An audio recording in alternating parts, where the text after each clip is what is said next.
ನೋಡಿ, ಮುನಿರತ್ನ ಪ್ರಕರಣದಲ್ಲಿ ಒಂದು ರೀತಿ ಟ್ರ್ಯಾಪಲ್ಗೆ ಇವ್ರನ್ನ ಕೆಡವಿದ್ದಾರೆ.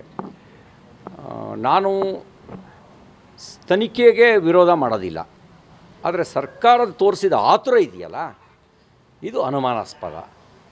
ಯಾವ ರೀತಿ ಆತುರ ತೋರಿಸಿದ್ರು ನೋಡಿ. ಚೆನ್ನಾರೆಡ್ಡಿ ಪಾಟೀಲ್ ಮೇಲೆ ಅಟ್ರಾಸಿಟಿ ಕೇಸ್ ರಿಜಿಸ್ಟರ್ ಆಯಿತು, ಇವತ್ತಿನವರೆಗೂ ಬಂಧಿಸಲಿಲ್ಲ. ಮುಖ್ಯಮಂತ್ರಿಗಳು ಮನೆಯಲ್ಲಿ ಅವನಿಗೆ ಔತಣ ಕೊಟ್ಟು ಕರೆದು ಬಿರಿಯಾನಿ ಹಾಕಿ ಕಳಿಸಿದರು, ಬಾಡೂಟ ಹಾಕಿ ಕಳಿಸಿದರು. ಚೆನ್ನಾರೆಡ್ಡಿ ಪಾಟೀಲರ ಕರೆದ ಶಾಸಕರ ಸಭೆಯಲ್ಲಿ ವೆಜ್ಜು ಇತ್ತು, ನಾನ್ ವೆಜ್ಜು ಇತ್ತು. ಯಾರ್ಯಾರು ಏನೇನು ತಿಂದರೂ ಗೊತ್ತಿಲ್ಲ. ಚೆನ್ನಾರೆಡ್ಡಿ ಪಾಟೀಲ್ನೂ ಕರೆದಿದ್ದರು ಮುಖ್ಯಮಂತ್ರಿ ಮನೆಗೆ ಊಟಕ್ಕೆ. ಯಾರಿಗೆ ಅಟ್ರಾಸಿಟಿ ಕೇಸು ಅವ್ರ ಮೇಲೆ ದಾಖಲಾಗಿತ್ತು, ಅವ್ರನ್ನ ಅರೆಸ್ಟ್ ಮಾಡಲಿಲ್ಲ. ಕೃಷಿ ಸಚಿವರ ಮೇಲೆ ರಾಜ್ಯಪಾಲರಿಗೆ ದೂರು ಹೋಗಿದೆ. ಒಬ್ಬ ಆತ್ಮಹತ್ಯೆ ಅಟೆಂಪ್ಟ್ ಮಾಡಿದ್ದಾನೆ, ಅವ್ರನ್ನ ಬಂಧಿಸಲಿಲ್ಲ. ಚಂದ್ರಶೇಖರ್ ಅನ್ನೋರು ವಾಲ್ಮೀಕಿ ನಿಗಮದ ಹಗರಣ ಸಂದರ್ಭದಲ್ಲಿ ಆತ್ಮಹತ್ಯೆ ಮಾಡಿಕೊಂಡವರು ಮೌಖಿಕ ಸೂಚನೆ ನಾಗೇಂದ್ರ ಅಂಥೇಳಿ ಉಲ್ಲೇಖ ಮಾಡಿದರು. ಅವನ್ನ ನಾಗೇಂದ್ರನ್ನ ಎನ್ಕ್ವೈರಿಗೂ ಕರೀಲಿಲ್ಲ, ಈ ಕ್ಲೀನ್ ಚಿಟ್ ಕೊಟ್ಟರು. ಮೌಖಿಕ ಸೂಚನೆ ನಾಗೇಂದ್ರ ಅವ್ರದ್ದು ಅಂತ ಹೇಳಿದ ಮೇಲೂ ಕೂಡ ರಾಜ್ಯದ SIT ಕ್ಲೀನ್ ಚಿಟ್ ಕೊಡ್ತು.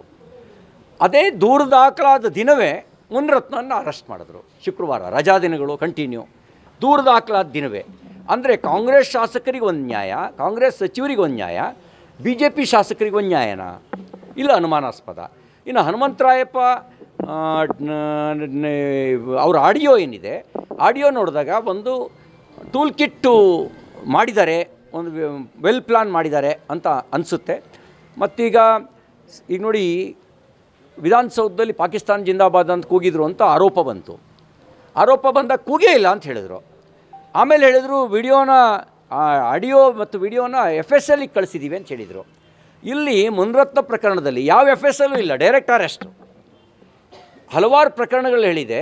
ಈ ಥರದ ಕೇಸ್ಗಳು ದಾಖಲಾದರೆ ಪ್ರೈಮಾ ಫೇಸಿ ನೋಡ್ಕೋಬೇಕು, ಸಾಂದರ್ಭಿಕ ಸಾಕ್ಷ್ಯವನ್ನು ಪರಿಗಣಿಸಿ ಅದರಲ್ಲಿ ಭಾಗಿಯಾಗಿದ್ದಾರೆ ಅಂತ ಕಂಡು ಬಂದರೆ ಮಾತ್ರ ಬಂಧಿಸಬೇಕು ಅಂತ ಹೇಳಿದೆ. ಆದರೆ ಮುನಿರತ್ನ ಪ್ರಕರಣದಲ್ಲಿ ನೇರವಾಗಿ ಬಂಧಿಸಿದ್ದಾರೆ. ಇವೆಲ್ಲ ನೋಡಿದಾಗ ಇವರಿಗೆ ಮುನಿರತ್ನವ್ರನ್ನ ಅರೆಸ್ಟ್ ಮಾಡಲೇಬೇಕು ಅನ್ನುವಂಥ ಒಂದು ಪ್ರೀ ಪ್ಲಾನ್ ಮಾಡಿದ್ದಾರೆ ಅಂತ ನನಗನ್ಸುತ್ತೆ. ಅವ್ರು ಹೇಳೋದೊಂದು ಮಾಡೋದೊಂದು ರೀ. ಸಿದ್ದರಾಮಯ್ಯನವರು ಅವರ ಪಾರ್ಟಿ ಹೇಳೋದೊಂದು ಮಾಡೋದೊಂದು, ಅವ್ರು ಹೇಳೋದೊಂದು ಮಾಡೋದೊಂದು.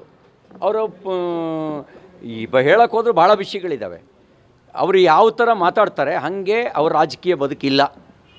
ಅವ್ರು ಯಾವ ರೀತಿ ಹೇಳ್ತಾರೆ ಆ ರೀತಿ ಅವ್ರು ನಡ್ಕೊಂಡಿಲ್ಲ ಭಾಳ ಪ್ರಕರಣಗಳಲ್ಲಿ.